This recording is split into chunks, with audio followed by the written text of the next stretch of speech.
Okay, here we have our shell. It's all sanded down smooth. I went over it with the final sanding of 1000 grit. That's probably about as coarse as you want to go to re-clear it. 320 would have probably left some marks in it. For those of you that wet sanded it, started with 500. 500 would be probably your maximum coarseness you would go on that.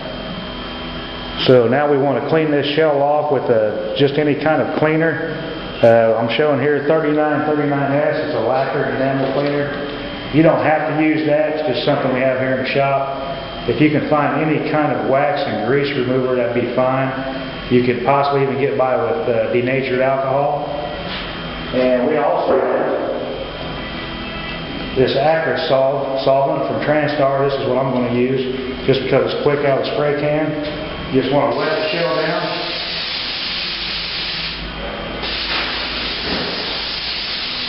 And wipe it off. This takes any dust, clear coat dust that's left on the shell, any contaminants, especially if you got greasy fingerprints on it. You want to get all that off so you have a clean shell.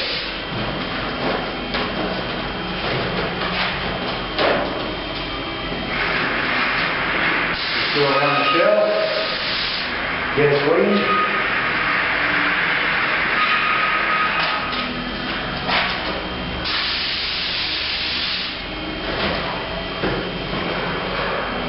This stuff evaporates fairly quick.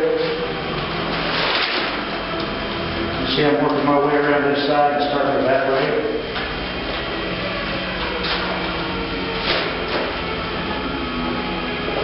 Okay, this shell's clean. It's ready for our clear coat. The next round of clear we do is only going to be 1 to 2 coats. We don't need that much. All we want to do is get rid of the dullness. What this coat's going to do is bring back the rich color of the grain so we can properly identify any defects on the shell. Plus we can get a clear view when we start applying the black fade of just how far up we want the black. So we want to see the wood grain real well, so we'll go ahead and apply a coat of clear to this. Okay, our shell's clean.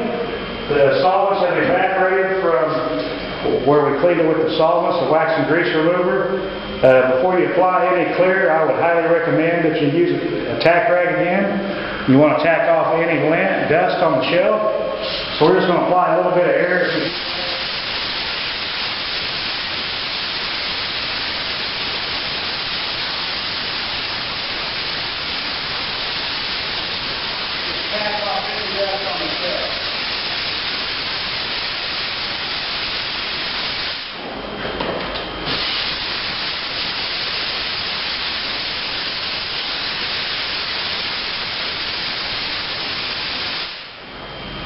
Now we're ready for a coat of clear. Make sure you put your paint respirator on.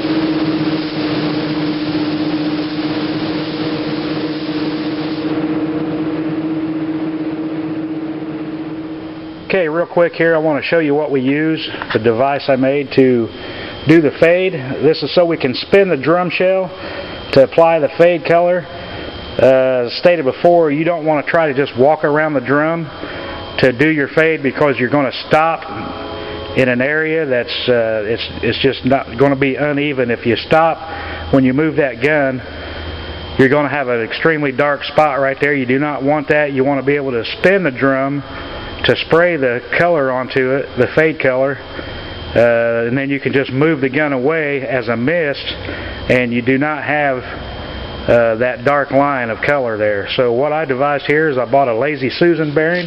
Get this at any home improvement store. It's just a Lazy Susan bearing to make a Lazy Susan for your kitchen cabinets. And I cut out this piece of wood. You can probably see the lines here where I marked the size of the base drum shell.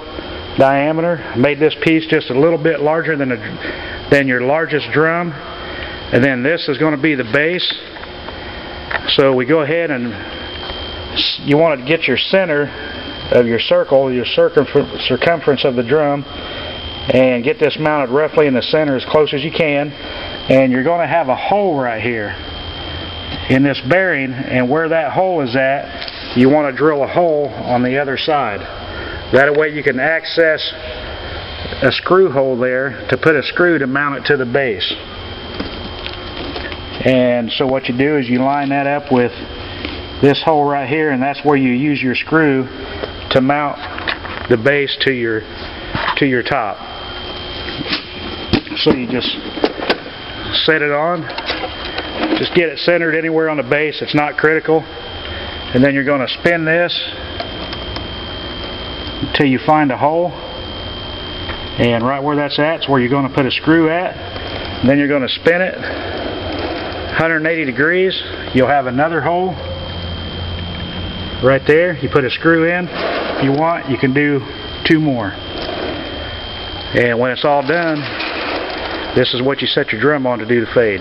One other quick thing I forgot to add here is you want to take and spray some WD-40 up inside this bearing.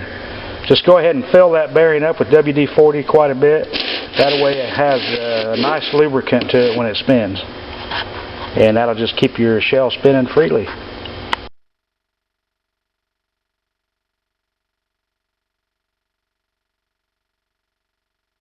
Giggity giggity, giggity goo. Stick around.